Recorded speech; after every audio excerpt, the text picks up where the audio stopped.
The story begins with the hero Yuuga and his trusted crew standing at the gates of the Demon Lord's massive fortress.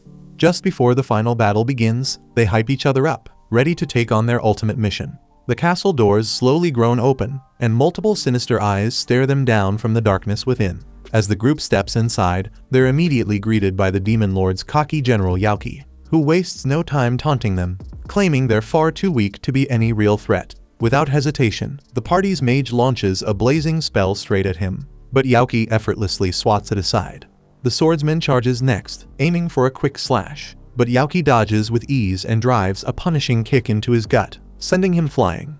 Not backing down, the support mage Cecilia casts a buff on Yuuga, and he immediately unleashes his ultimate move Excalibur. But Yaoki answers with a bottomless dark spell of his own, and the two powers collide in a dazzling clash. Despite Yuuga's effort, Yaoki overpowers them, wiping out the entire party by himself. With the whole squad down and out, Yuuga lies on the floor, defeated, wondering if this is where it all ends.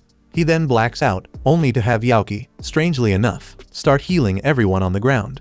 But then, his eyes fall on Cecilia, and he freezes. She looks absolutely stunning, and he can't help but stare. Right then, Yaoki's underlings show up and ask if they should finish off the heroes. Caught red-handed admiring Cecilia's face, Yaoki gets flustered as his subordinates start teasing him. Annoyed, he orders them to quietly drop the unconscious heroes near a nearby human settlement, muttering a reluctant farewell to his fallen princess. 1 month later, Yaoki is summoned to the Demon Lord's chambers. His top aide Zekiel questions how many times these heroes have come back for more, so Yaoki replies flatly that it's been 13 times now. Zekiel scoffs, calling them hopeless losers who clearly don't know when to quit. The Demon Lord then asks why Yaoki hasn't simply finished them off. Yaoki shrugs and says those pathetic wannabes aren't even worth killing. Hearing that, the Demon Lord suggests letting Yaoki's subordinates handle it.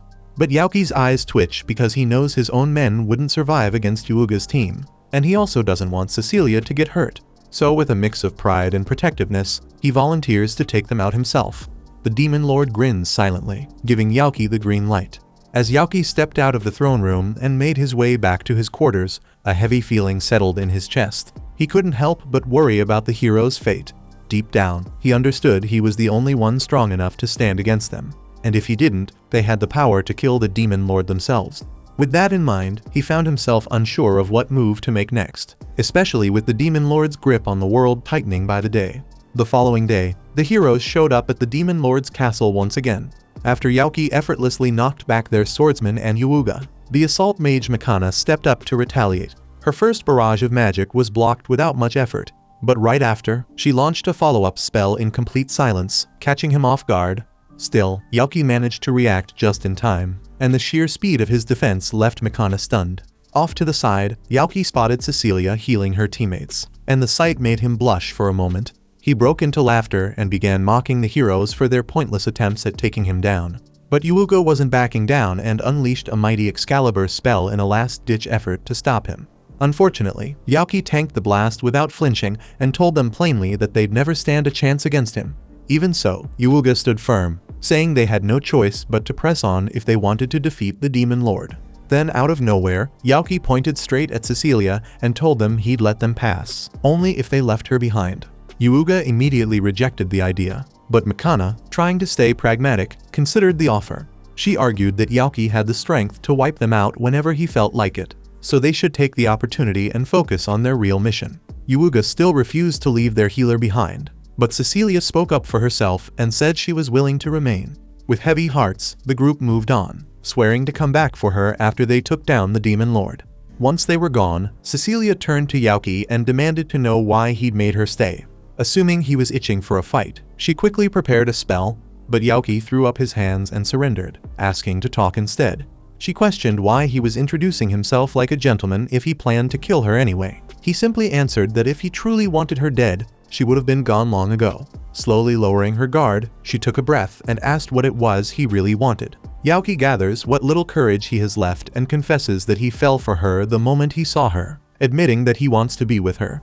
Cecilia is completely taken aback, but after thinking it over, she gently but firmly rejects him. The rejection hits Yaoki so hard that all his will to live drains away. Cecilia assumes he was only trying to deceive her and prepares to strike him again.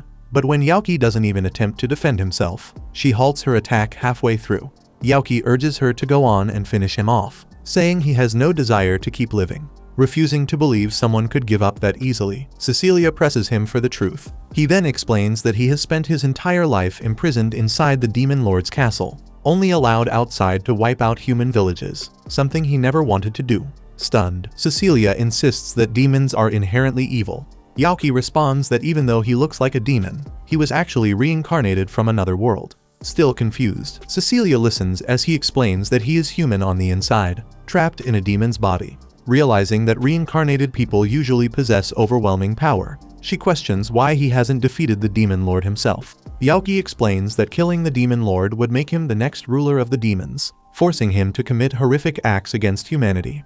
And feeling completely trapped, he believed his fate was to rot away in misery inside his cell forever. But that changed when he met Cecilia, whose presence gave him hope that life still had meaning. But now, with even that final hope gone, Yaoki believes he has nothing left to live for. At that moment, Cecilia tells him that he must keep living and use his power to protect humanity instead. She believes he can find another purpose in life and offers to help him escape into the outside world. Several days later, the Kingdom of Clarionis holds a grand celebration honoring the heroes for their victory over the Demon Lord. King Dart stands before them, praising their bravery in saving the world from a great evil, and announces that a 3-day festival will be held in their honor. From a hidden spot outside the kingdom, Yaoki watches the celebration from afar. Knowing that Cecilia now lives there, he decides to disguise himself as an ordinary human. With a pained expression, he snaps off his demon horn and enters the kingdom. At the same time, Mikana congratulates Yuuga on their victory, filling him with joy. He then turns towards Cecilia to celebrate with her, fully aware that their success was largely thanks to her efforts, causing Mikana to feel left out and overlooked. Not long after, Yaoki steps into the city's Adventurers Guild to register. The lazy receptionist Kramen lets out a sigh and lazily pulls out a registration form. Once Yaoki signs it, Kramen hands over a fresh guild card and explains the basics. He'll start off as an F-rank adventurer, the lowest of the ranks, with S being the highest. He mentions that Yaoki can climb the ranks by completing missions, but warns him that it usually takes at least a month just to reach E rank. Before letting him go, Kramen tells him not to lose the card and offers a half-hearted good luck. After that, Yaoki takes on a flurry of missions and manages to earn enough coin to rent a room at an inn. A week later, he returns to the guild, where the place is buzzing with rumors about a newbie climbing ranks at lightning speed. While that's going on, Yaoki heads to the counter and asks Kramen for more commissions. Kramen, clearly not in the mood for paperwork, snaps at him to go ask the cute receptionist next to him instead, but Yaoki flat out refuses, saying he'd rather deal with Kramen instead. Brushing it off, Kramen suddenly eyes Yaoki and asks him who he really is. He knows damn well that no average guy jumps from F to D rank in just a week. Yaoki plays dumb, but Kramen just sighs and says he can't accuse him of anything since he technically hasn't broken any rules. Right then, a girl wearing a hood walks into the guild and demands that Kramen cancel all of Yaoki's pending quests. Yaoki turns to see who it is, and instantly recognizes Cecilia. Kramen, caught off guard, wonders what the hero priestess is doing in the guild, but she quickly hushes him and then invites Yaoki to come with her for a private talk at her place. While they're riding in Cecilia's carriage, Yaoki can't help but wonder why a girl just took him home. When they arrive at her estate, one of the guards spots Yaoki stepping out and immediately gets suspicious. He points a spear at him and demands to know what he's doing with Cecilia. But before anything escalates, she steps down and tells the guard that Yaoki is a friend. Another guard comes over and pulls the first one back, and Cecilia leads Yaoki inside to sit down for tea. Once there, she apologizes for not finding him sooner, but Yaoki doesn't mind. He asks how she even managed to track him down in a city this huge, and she tells him it wasn't hard because he's gotten pretty famous after rocketing up to D rank in just a few days. Then out of nowhere, she asks him to quit the Adventurers Guild, completely throwing him off. She goes on to explain that after Yuuga beat the Demon Lord, the other nations have started waging proxy wars to seize power. She also tells Yaoki that Yuuga's already being courted by world leaders, offered money, women, and more power than he could ever wish for. Even though Yaoki can't help but feel a little jealous of the hero, he also realizes the guy's just a pawn in the hands of greedy nations. Cecilia warns him that with power like his, he'll attract the same kind of attention, maybe even worse. And since he's stronger than the hero, she's genuinely afraid someone might try to use his strength to conquer the world. Yaoki gets where she's coming from, but he still jokes that power doesn't pay rent. Cecilia offers to hire him herself, but admits she can't afford someone of his caliber. She pleads with him anyway, only for Yaoki to suddenly ask her to lift her head. Then, with way too much confidence, he says even if the world's most beautiful woman threw herself at him, he'd still turn her down, because his heart only belongs to her.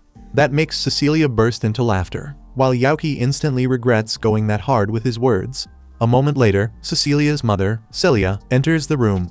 She apologizes for the way her guard acted and sends her maid Sophia to handle the situation. And once Sophia leaves, Celia casually mentions that Cecilia's already getting a ton of marriage proposals. Yaoki's eyes widen, especially when he finds out that even Yuuga confessed to her. But Cecilia quickly assures him that she rejected the hero flat out. Seeing how red Yaoki's face turns, Celia teases him a little and bluntly asks if he has feelings for her daughter. Then she gets straight to the point, asking if he's interested in marrying Cecilia. Caught completely off guard, Yaoki wonders if this is some kind of trick question, but Celia insists on a direct answer. He shakes his head and tells her that Cecilia already turned him down once.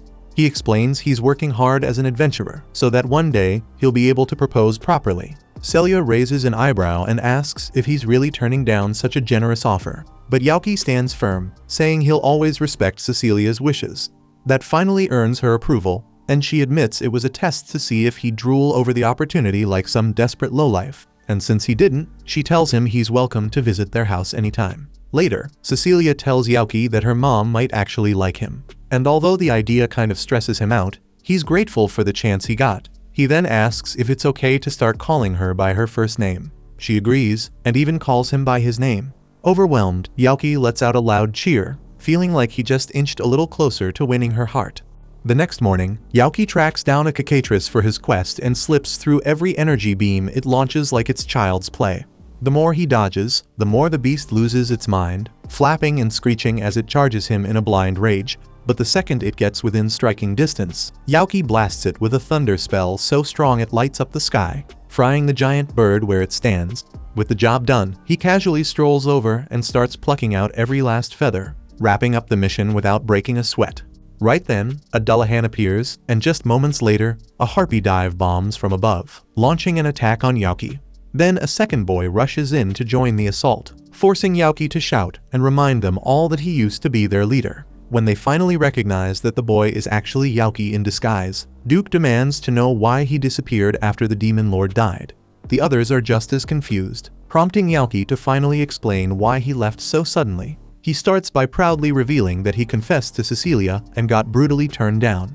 Then, he tells them that he's now living as a human adventurer. All three demons are stunned, but Yaoki quickly tells them they're free to live their lives without him. But none of them are willing to walk away from their former master.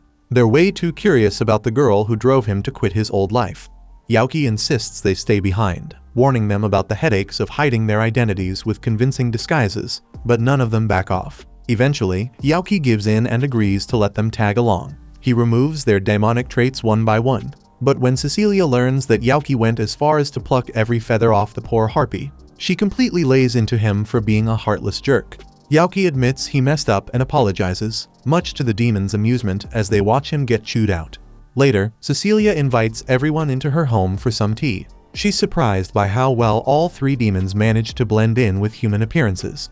Duke explains that he reattached his head to his armor, while Seek the Pixie and Happiness the Harpy ditched their most noticeable traits to blend into society. He also tells Cecilia that Yaoki was the real reason their group was so relaxed and chaotic. Back at the Demon Lord's castle, Zekiel would constantly pressure Yaoki to work, but Yaoki always locked himself in his room and flat out refused, driving the Demon Lord up the wall. At one point, Duke thought it'd be smart to punish him, but ended up getting his head blown off for the trouble. Since then, he's been loyal to Yaoki ever since, and Cecilia finally understands how much the demons respect him. Right then, Yaoki notices the other two demons are nowhere to be found. Knowing they can't risk being spotted, the group quickly sets off to track down the missing misfits. As they pass through the mansion's courtyard, they find Seek curled up and napping on Celia's lap. Yaoki immediately apologizes for whatever trouble his friend might have caused, but Celia brushes it off with a smile.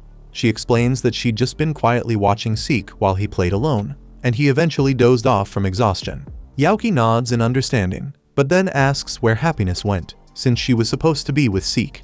That's when Celia drops the surprise that Sophia had already found her and took her in to train her as a maid. The whole gang rushes back inside and confronts Sophia, demanding to know why she abducted their innocent friend. Once Sophia realizes Happiness is with Yauki, she admits that she was expecting a new maid today and just assumed Happiness was the one.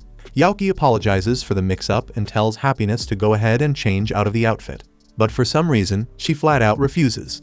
Instead, she turns to Sophia and asks if she can just keep the job, leaving everyone frozen in disbelief. In the end, the group congratulates Happiness on landing her new gig. As they get ready to head out, Cilia kindly tells the demons they're welcome to visit anytime. Then she sneaks up beside Yauki and quietly whispers that Cecilia has a day off coming soon, hinting that he should take her out. Grinning like a fool, Yauki eagerly agrees, thrilled that the parents are finally giving him the green light for a real date. The following morning, he waits patiently at their meeting spot. Soon enough, a carriage rolls in, and Cecilia steps out wearing a charming disguise.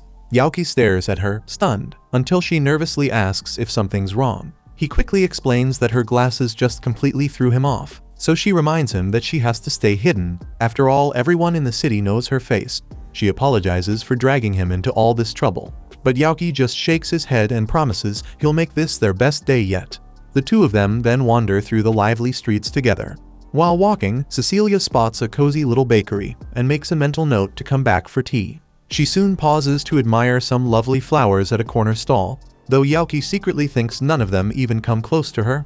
A bit later, she crouches down to pet a nearby cat and playfully starts making cute meowing sounds, forcing Yauki to glance away before he loses his mind.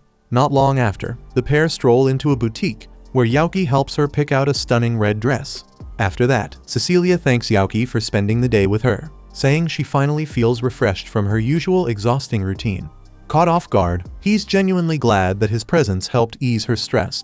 Wanting to make the outing a little more memorable, he brings her to a small accessory shop to buy her a little gift.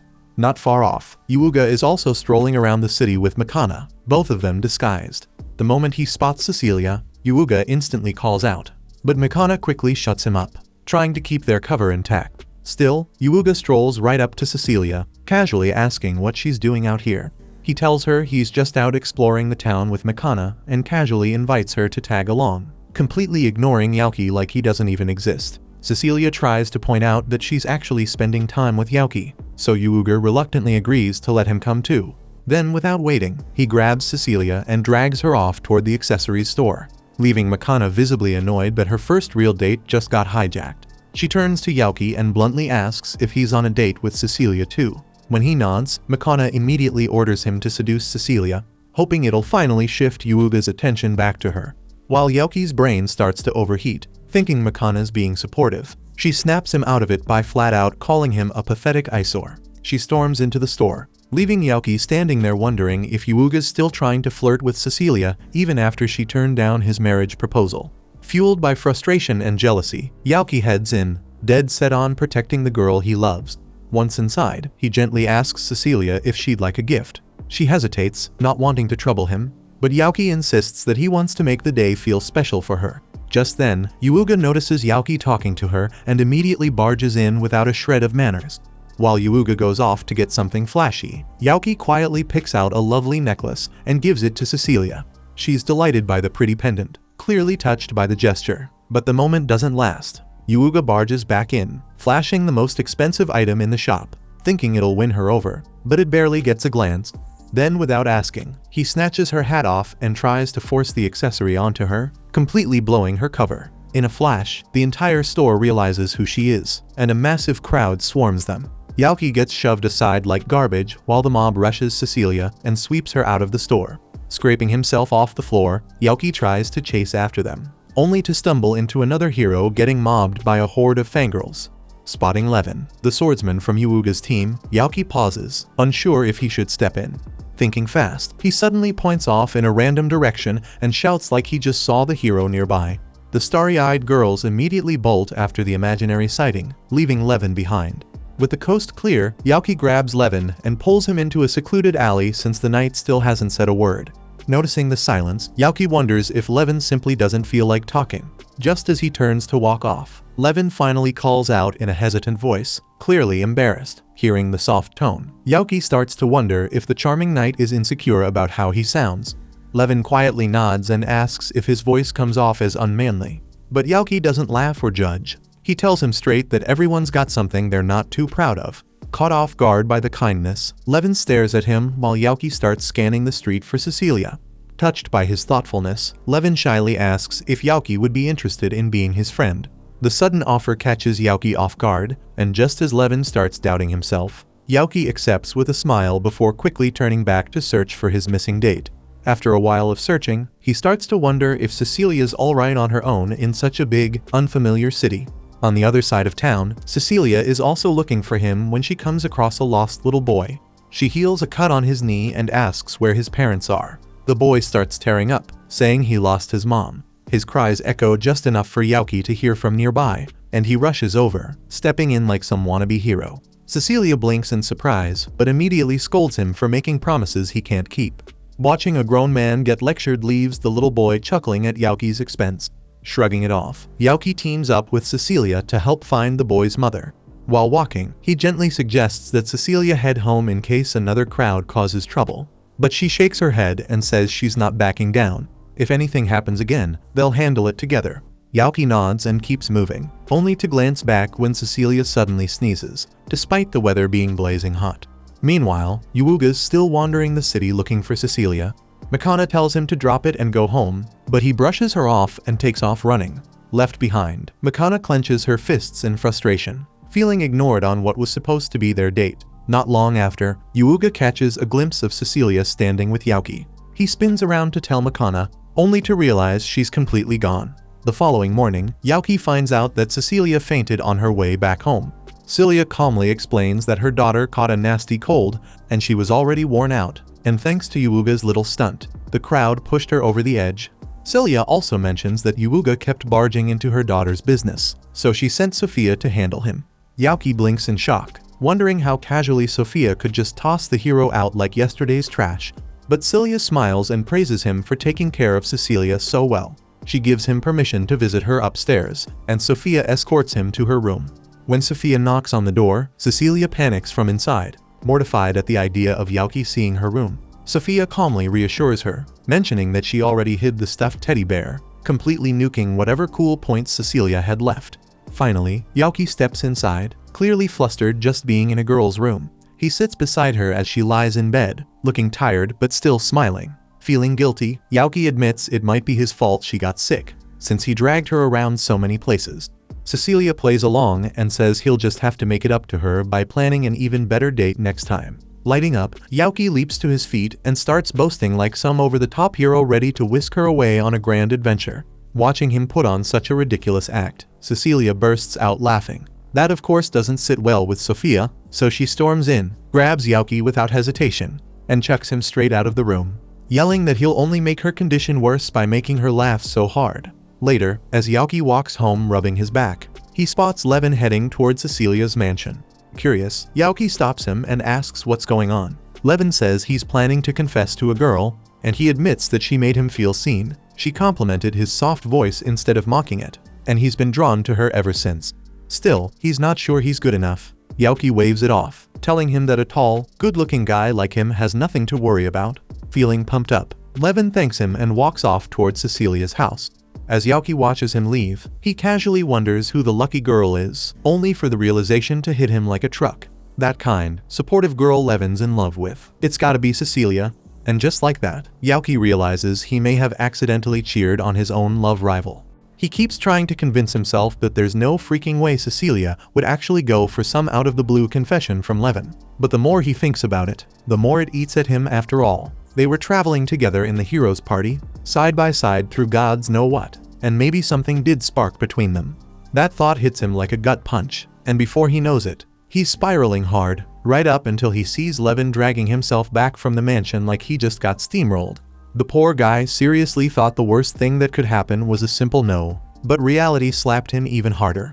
Now he just wants to lock himself in the shower and rethink his entire damn life. Seeing Levin that crushed gets Yaoki curious, so he makes his way back up to the mansion and asks Sophia if she knows what actually went down when Levin came to pour his heart out to Cecilia. But to his surprise, Sophia tells him that Levin didn't come for Cecilia at all. He was here to see happiness. That throws Yaoki for a loop, because he had no idea Levin had a thing for her. Without wasting time, he goes off to find Happiness and asks if she spoke with a red-haired guy a little while ago. Happiness nods, confirming it, and when Yaoki explains that Levin's his friend, she looks genuinely surprised. Yaoki pushes a bit more and asks if it's true that Levin confessed his feelings to her, and if so, what exactly she said to leave him looking so crushed. Happiness hesitates at first, but then admits that when Levin asked her out, she shot him down on the spot, telling him flat out it was never gonna happen. That kind of rejection would wreck anyone, so Yaoki gets why Levin looked like a ghost. But if she's not into him, there's really nothing that can be done. Except, just as he's about to move on, she adds that she does like Levin. And before Yaoki can even make sense of that, she bolts. Later that night, Yaoki gathers his squad for a quick meeting to unpack the whole Levin Happiness situation. The other two look completely lost, so he explains that Levin is the swordsman from the hero's party. But the second that name comes up, Duke snaps and demands to know why Yaoki would let Happiness get involved with a human. Yaoki quickly defends himself, saying he had nothing to do with it, and he doesn't even know how they met in the first place, and that's not the point right now. He tells them Levin confessed to her, and Duke immediately assumes it must have gone horribly, especially since most of the humans who approached Happiness in the past were either after her feathers or had weird furry fetishes.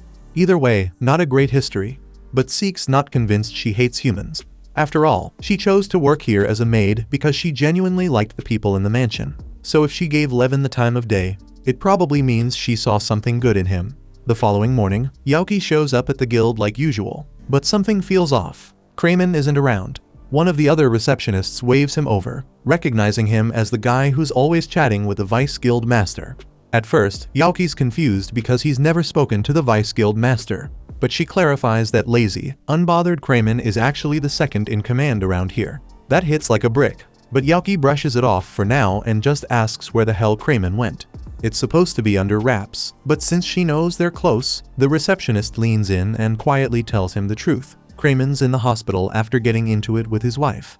Later, Yaoki heads over to the hospital to check in on him and is floored by how rough Kramen looks. He asks what happened, and Kramen sighs, explaining that yesterday was his wedding anniversary. He got so caught up trying to pick the perfect gift that he spent the whole damn day glued to a jewelry display. By the time he finally got home, he'd missed dinner, and his wife assumed he had forgotten the anniversary altogether, so things exploded from there. Yaoki jokes that Kramen's wife must pack a serious punch if she messed him up this badly. Kramen just nods and says it's to be expected. She's a retired A-rank adventurer. That alone makes Yaoki's jaw drop, but Kramen adds that he's a former A-rank himself, just to even the playing field. It'll take some time for all those bruises to heal naturally, so Yaoki offers to cast some healing magic, but Kramen immediately shuts that down, because being banged up like this is the perfect excuse to get pampered by his wife while he milks it for all it's worth. And right then, she walks in, and to Yaoki's absolute shock, it turns out to be Sophia. He never in a million years would have guessed that she and Kramen were a thing. But the way they interact, he can tell they're genuinely happy together, aside from the occasional beatdown. After a little more chatting, Yaoki gets ready to head out. Sophia thanks him for visiting, and he tells her it's no big deal since it's normal to check in on a friend when they're down. Before leaving, he brings up Cecilia, asking if she's doing any better. Sophia says her fever broke, and she's definitely feeling stronger, but she's out running errands right now, so he won't catch her today. Thinking out loud, Yaoki asks if she has any ideas for a nice gift he could give Cecilia, just something to lift her spirits. Sophia tells him it doesn't have to be anything fancy, as long as it's from the heart. Cecilia will appreciate whatever he chooses. Yaoki thanks her for the advice and steps out of the hospital, but as he strolls down the street, his mind drifts off, daydreaming about what life might be like if he and Cecilia ever ended up married. By the time he shakes himself out of it, he realizes he's wandered near the night dorm. Since he's already here, he figures he might as well check in on Levin. He opens the door and finds Levin still lying in bed, just as miserable as he was the day Happiness turned him down. It hits Yaoki right in the gut, so he decides to try cheering him up. He asks if Levin could walk him through how things even started between them, what led to him falling for her in the first place. Levin sighs and starts explaining. It happened on a pretty normal afternoon while he was out on patrol. That's when he spotted a girl being cornered by a couple of drunk idiots. He didn't waste time, took out the first guy clean, and once the others figured out who they were messing with, they took off running. The job done, so he turned to leave. But before he could take a step, the girl grabbed his cape and thanked him. Levin told her it was nothing. He was just doing his job, but then it hit him. He'd just spoken out loud, and that meant a total stranger had heard his voice. He instantly tensed up, worried she might laugh or mock him for how it sounded. But instead, Happiness looked him right in the eye and said she liked it. No sarcasm, no teasing, she genuinely meant it. Levin thought she was messing with him at first, but she was dead serious. She thanked him one more time, smiled, and took off to finish her errands. And just like that, she was gone. But she'd already left a mark on him. That moment stuck with him. It's what gave him the push to eventually confess, though clearly, it didn't go the way he'd hoped. Looking back, Levin admits it might have been too soon. They barely knew each other, and jumping straight into a confession probably made things awkward. Still, Yaoki tells him not to throw in the towel just yet. From what he's seen, there might still be a shot. And in the meantime, they should get out of this place and clear their heads. So the two of them head out, and Yaoki ends up bringing Levin to the same jewelry shop he visited with Cecilia a while back, the one where he never got around to buying that necklace. While browsing, Levin's eyes land on a gorgeous pendant that immediately makes him think of Happiness. He hesitates, unsure if it's weird to buy a gift for someone he barely knows, but Yaoki tells him not to overthink it. It's not about making a move, it's about the thought behind it. And honestly, the piece suits her so well, there's no way she won't appreciate it. Levin ends up buying the pendant, but since he doesn't like people hearing his voice, he quietly communicates with the cashier using pen and paper. Once the purchase is done and they're heading out of the store, Yaoki and Levin suddenly run into Mikana, who's clearly surprised to see both of them walking out of a jewelry shop together. She raises an eyebrow and asks what they're doing here, and without missing a beat, Yaoki tells her they're picking out gifts for the women they're in love with. Mikana already knew about Yaoki's obvious crush on Cecilia, so that doesn't shock her one bit. But hearing that Levin's got someone on his mind is new, so she instantly presses him to spill the details, but Levin just shuts down and refuses to say a word. And honestly, she knows why. A while back, she joked about the way he sounded, and ever since then, he's been way too self-conscious to talk around her. She genuinely regrets it. She's apologized already, but even she knows an apology doesn't magically fix things, so she backs off a bit and doesn't push. Still, even if he won't talk to her, she's dying to know who he's crushing on, so she invites both of them out for lunch, hoping to get the story that way. But unfortunately for her, the second they sit down, the two idiots start scarfing down food like their lives depend on it, clearly trying to avoid answering anything. Solid plan, until Mikana casually drops the bomb that she might have some juicy stories about Cecilia if Yaoki's willing to talk. And that's all it takes. He caves instantly. She jumps right in and asks how far things have gone between him and Cecilia, but Yaoki just shrugs, saying there's nothing going on yet. He mentions that she's gotten a flood of marriage proposals, even one from Yuuga, which makes Mikana visibly annoyed.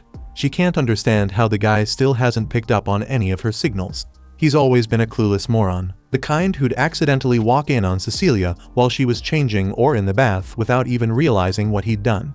And no matter where they went, girls would swarm him like moths to a flame. It wasn't like he did it on purpose, but that laid-back attitude of his really grated on Cecilia's nerves. And when she's pissed, she's terrifying. Mikana then turns back to Levin and tries again, asking about his crush.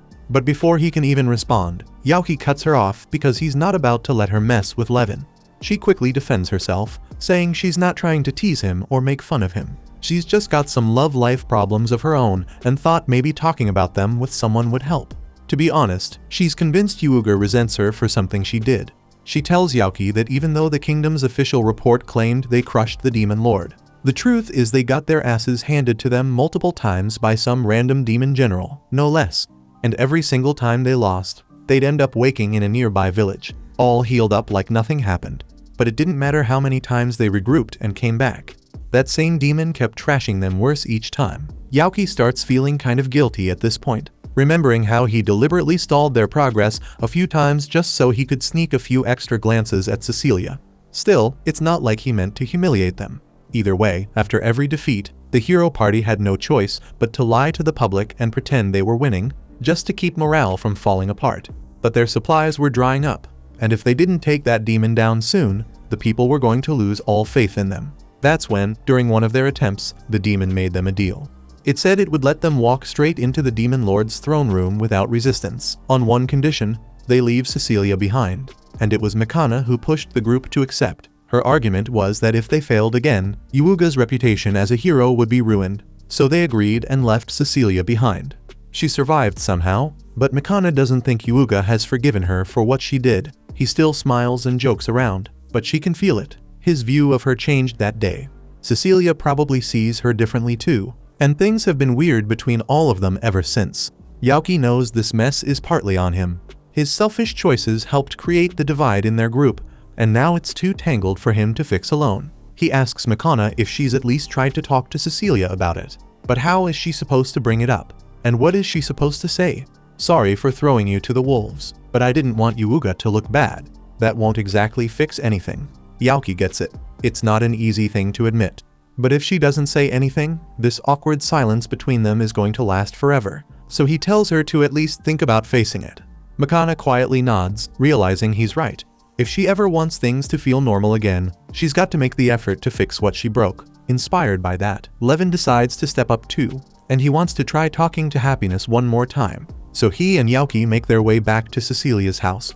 When they find her, Levin quietly apologizes for dumping his feelings on her so suddenly last time. Then, he hands her a pendant he bought and asks if maybe they could start off as just friends. Happiness smiles and likes the sound of that. A few days pass, and Yaoki's damn near withering away from going almost a full week without laying eyes on Cecilia. Ever since she got back on her feet, she's been all over the place, checking in on villagers, healing the injured, and lending a hand wherever it's needed. The rest of the hero crew's been slammed too. Levin's locked into his night shifts, Mikana's buried in royal mage assignments, and Yuuga's been bouncing between beast hunting and diplomatic errands. But as for Yaoki, he's been stuck doing absolutely jack, just sulking around like some lovesick stray. That's when a miracle knocks on his front door literally. It's Happiness, and she's got a message from the heavens. Well, technically from Cecilia, but close enough. She says Cecilia's finally heading back home this afternoon, which means Yaoki gets to see her again at last. He's over the moon since this is his golden chance to give her that necklace he's been holding on to since the last time he missed his shot. So he heads out, hyped and hopeful, until a random old hag running a fortune-telling stall stops him mid-step and blurts out that he's gonna have the worst luck ever today. Should have been a red flag, but Yaoki laughs it off, calls it a scam in his head, and keeps walking, since he's on his way to see Cecilia, so what the hell could go wrong? First stop, the bakery. He wants to bring her something sweet, so he swings by to grab some cupcakes. Only problem is, the usual lady's off today and had her beefy brother cover for her. And this dude's taking his temporary job like he's running a Michelin-starred war zone. The vibe's awkward as hell, so Yaoki just grabs a few cupcakes and bounces. But halfway down the road, he notices the damn things are squashed flat, thanks to Mr. Muscle's death grip. But thankfully, they still taste fine. But that's just the start. On his way to Cecilia's place, Yaoki bumps shoulders with a walking brick of a man, nearly plants his foot in a fresh pile of dog crap, and gets blindsided by some little kid who drops his meat skewer right in the dirt.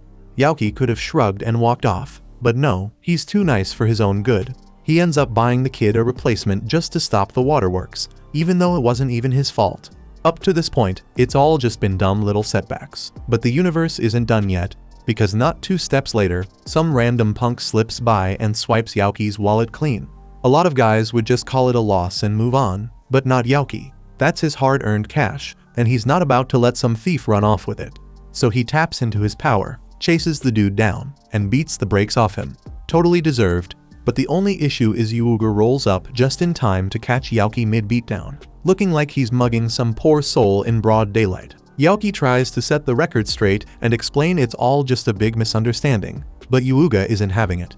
Instead of listening, he starts swinging, trying to force Yaoki to give up without a fight. Now, Yaoki could absolutely mop the floor with him if he wanted to, but doing that would blow his cover as an ordinary guy, so instead, he makes a run for it. Problem is, he doesn't get far as his path gets cut off by a squad of knights, and punching his way out would just make things worse down the road. Left with no better option, Yaoki throws in the towel and surrenders. They toss him in jail for a crime he didn't even commit. And at this point, he's starting to wonder if that crazy old fortune lady actually knew what she was talking about. Still, it's not a total disaster because he's got people in his corner.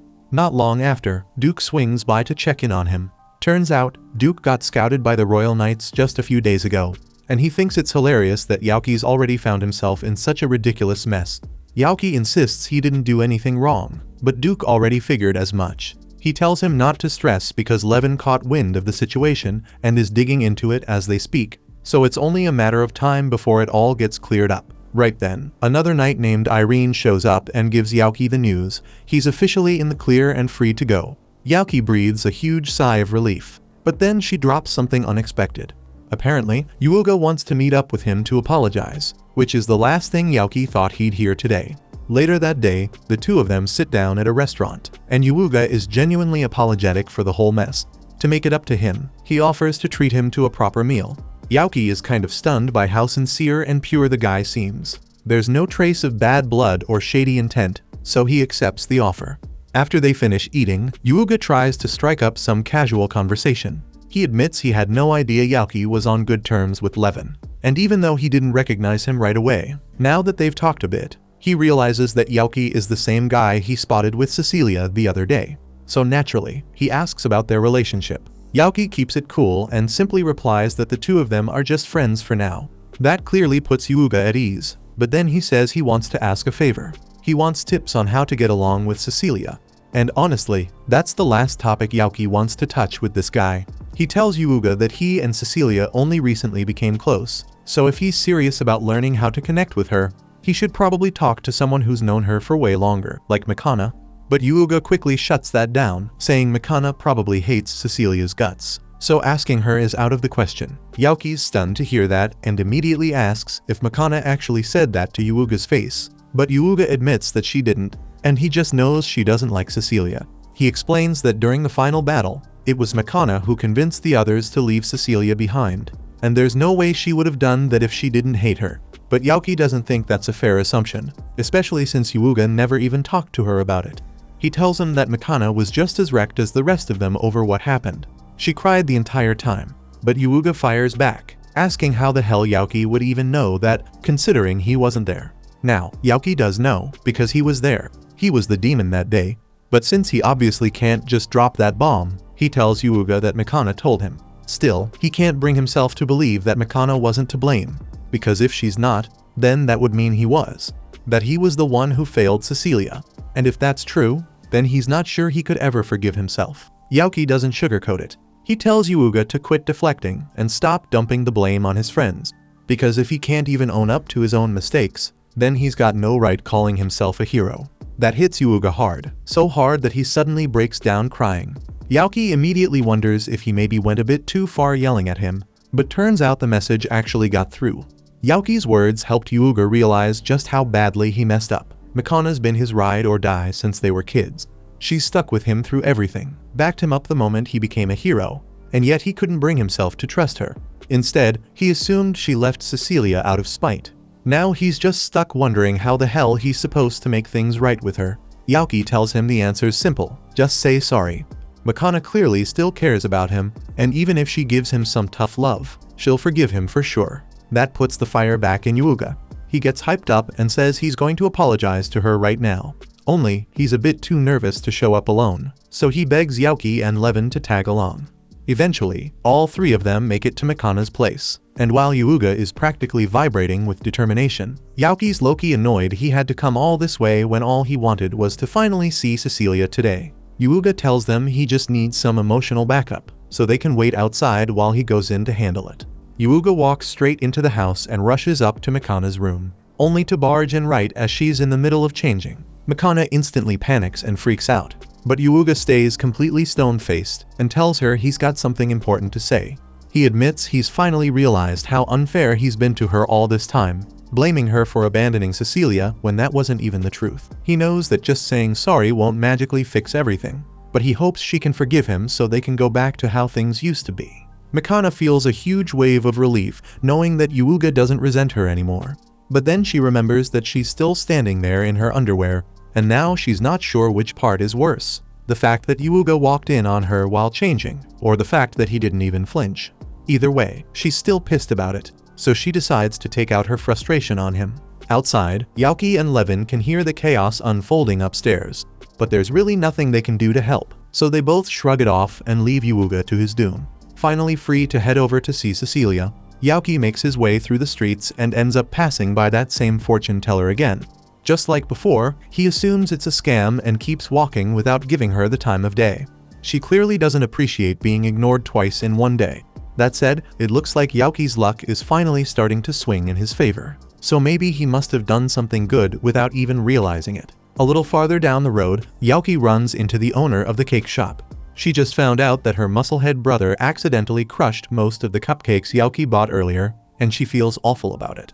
Yaoki tells her it's no big deal, but she still insists on making it up to him by handing him a fresh bag of cakes. As he continues on his way, things take a weird turn when 3 guys in suits suddenly surround him. For a second, it looks like he's about to get jumped, but turns out these guys are the personal staff of the kid from earlier, and they've shown up to thank Yaoki for helping him out. To show their gratitude, they hand him a full bag of meat skewers. A short while later, Yaoki finally makes it to Cecilia's house, but Happiness isn't too happy to see him show up so late. Still, he heads inside at last to meet Cecilia, and she's overjoyed to see him again because it's been way too long since they last met. Yaoki says he brought her a little something, and Cecilia appreciates the gesture, but she's a bit thrown off by the combination of cakes and meat. Still, she brushes it off and offers to go make a pot of tea so they can sit and catch up over the snacks. Yaoki's a little surprised since that's usually the maid's job, so Cecilia proudly tells him she's been learning a few home skills lately from Sophia, and now she knows how to make tea properly. After a few minutes of casual conversation, Cecilia learns that Happiness and Levin have hit it off lately, and that Yaoki's gotten familiar with both Mikana and Yuuga. But just as they're talking about them, they suddenly hear Yuuga's voice calling for Cecilia from outside. A few seconds later, he bursts into her room, ready to pour out a heartfelt apology, except Mikana slams him aside with a punch, scolding him for barging in like a lunatic. Cecilia's completely confused by the whole thing, and Yaoki's just stunned. They weren't expecting the entire group to crash the party like this, but apparently, they all came with the same goal in mind, to say sorry. Mikana steps up first and sincerely apologizes for leaving Cecilia behind back then. But Cecilia quickly assures everyone that she doesn't hold any grudges. Her life wasn't the only one on the line that day. The rest of them had to face the Demon Lord without a healer backing them up. And from what she sees, Mikana was the first to rush back to check on her as soon as the battle was over, with Yuuga and Levin not far behind. The fact that they all came running to help her, even after the hell they just went through, told Cecilia everything she needed to know. They never stopped caring, and honestly, it's not like they had much of a choice back then, so there's no reason for her to blame them. What matters now is that everyone made it out alive. There's no point in dragging guilt around anymore. Later, Yaoki and Cecilia go for a stroll together, enjoying the peaceful vibe. At some point, Cecilia glances at him and asks if he had anything to do with everyone suddenly showing up to apologize like that. Yaoki admits it. He gave them a gentle push in the right direction. After all, the whole thing kind of started because of him anyway. Cecilia smiles warmly, thankful that her friends are finally united again. The timing couldn't be better, so Yaoki decides to go for it. He tells her he has something for her, then reaches into his pocket and pulls out the necklace he bought. He asks if she'll accept it, and Cecilia beams as she tells him she'll treasure it forever. That answer lifts a huge weight off Yaoki's shoulders, because honestly, he had no idea what he would have done if she said no. That concludes this episode. Thank you for watching. If you want to see the next part, be sure to subscribe to the channel and turn on the notification bell.